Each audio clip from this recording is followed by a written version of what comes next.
Hola chicos, ¿qué tal? ¿Cómo estáis? Bienvenidos. Bueno, pues hoy voy a hablaros sobre lo que se conoce como teoría celular, ¿de acuerdo? A ver si entendéis bien cuáles son los principios y cuáles fueron las circunstancias que poco a poco fueron dando lugar a lo que se conoció como la teoría celular. Bien, mirad, tenemos que remontarnos, bueno, digo, como siempre voy a seguir unos esquemas que os voy a ir poniendo para que tengáis en pantalla. Como os decía, tenemos que irnos al siglo XVII, tenemos que ir a 1665, cuando Robert Hooke, utilizando un microscopio rudimentario, si se compara con los microscopios actuales, pensar que únicamente era capaz de aumentar 30 veces la preparación, ¿no? O sea, un poco más casi que una lupa. Entonces, como digo, este señor Robert Hooke se puso a estudiar la estructura del corcho y haciéndolo observó que aparecían pequeños compartimentos, pequeños poros, ¿vale? Que el ojo, que a simple vista no se podían ver, y que les llamó células, ¿vale? Estamos hablando del año, como digo, 1665, y el autor es Robert Hooke. Casi al mismo tiempo, Anton van Leeuwenhoek, y ya con un microscopio un poco más potente, aproximadamente trabajando con 300 aumentos, pudo observar por primera vez organismos unicelulares a partir del agua, de agua estancada, ¿vale?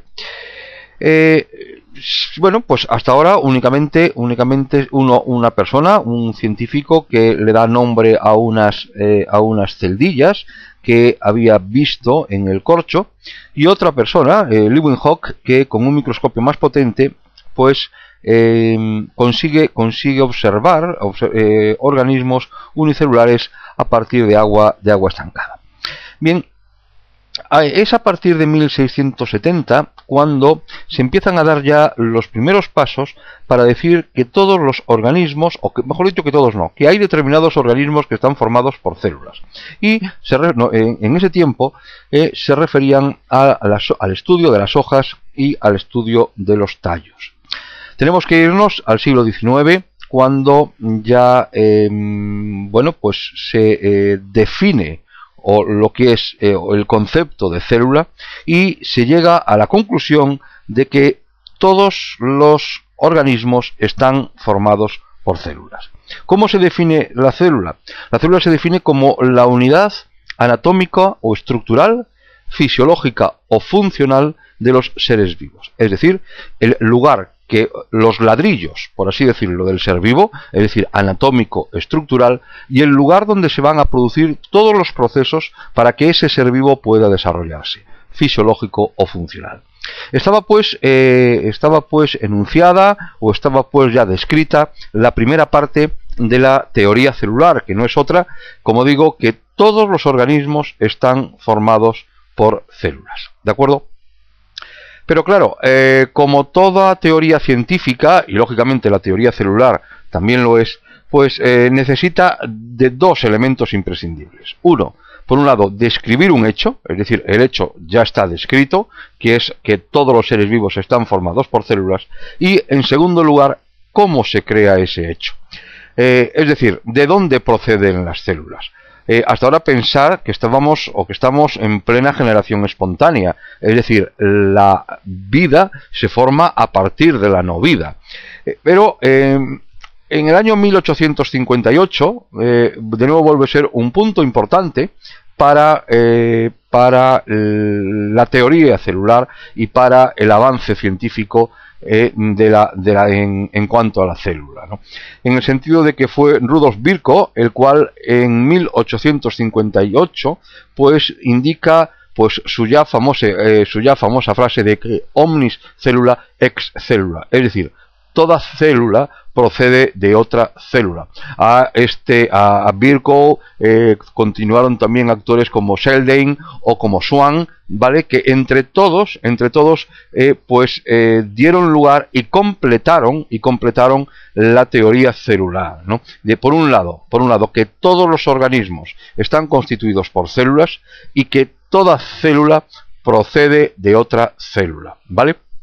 En este sentido, la teoría celular ya estaba completa. Ahora bien, fijaos que estamos en un momento de choque con lo que hasta ahora se creía. La creencia hasta ahora era que la generación espontánea, lo que antes os comentaba, es decir, que los organismos surgen de manera espontánea. Los organismos vivos surgen a partir de materia no viva.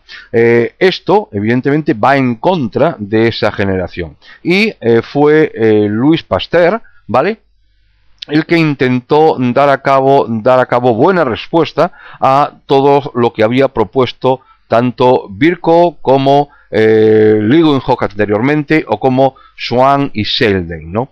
¿Y qué hizo Louis Pasteur para echar por tierra definitivamente la generación espontánea y mantener el omnis cellula ex cellula? Bien, pues cogió dos matraces. Ahí tenéis el esquema en pantalla. Cogió dos matraces y en ambos matraces lo que hizo fue colocar el mismo caldo de cultivo, es decir, el mismo tipo de nutrientes. Desde este punto de vista, la composición de los dos matraces es la misma. Y también lo que hizo fue, bueno, antes de echar o colocar el caldo de cultivo, lo que hizo fue esterilizarlos, llevarlos calentarlos a altas temperaturas para conseguir que ahí no existiese ningún tipo de vida, es decir, llevar a cabo una esterilización. Tenemos, por lo tanto, dos matraces, ¿vale?, estériles, limpios, sin ningún tipo de microorganismo, y que los dos tienen el mismo caldo de cultivo. La diferencia está en que uno es de cuello recto, ¿vale? Es decir, que tenga cuello recto significa que el contenido del caldo se encuentra en contacto directo con el aire, ¿vale?, con el exterior, y el otro es de cuello de cisne. El cuello de cisne, ahí tenéis un poquito un dibujo, ¿vale? Es un matraz que tiene un cuello en forma de S, ¿de acuerdo?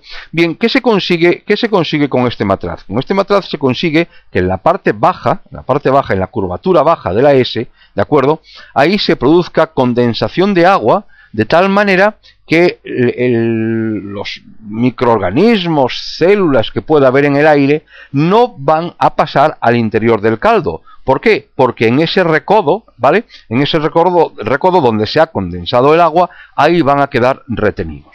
Por lo tanto, la gran diferencia, y ya resumiendo, es que un matraz tiene contacto directo con el exterior, con el aire, y otro matraz, el contenido, mejor dicho, del otro matraz, no lo tiene.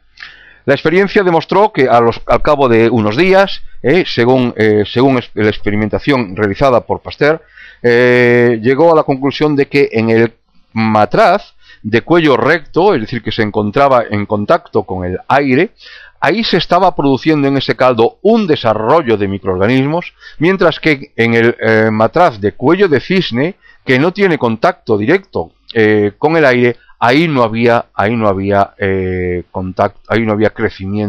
crecimiento celular. La conclusión inmediata es que, por lo tanto, la generación espontánea estaba completamente equivocada, había quedado ya completamente obsoleta, y evidentemente tomaba cuerpo la teoría celular, en el sentido de que toda célula procede de otra célula. Hipótesis, por lo tanto, que fue demostrada y que evidentemente dio por finalizado una época de la ciencia, y dio lugar pues al avance, al desarrollo de la teoría celular. ¿De acuerdo? ¿Lo habéis entendido bien? Muy bien, espero que sí, ¿vale? Si tenéis alguna duda, si tenéis algún comentario, por favor dejádmelo, y como siempre, gracias por estar ahí y gracias por ver los vídeos.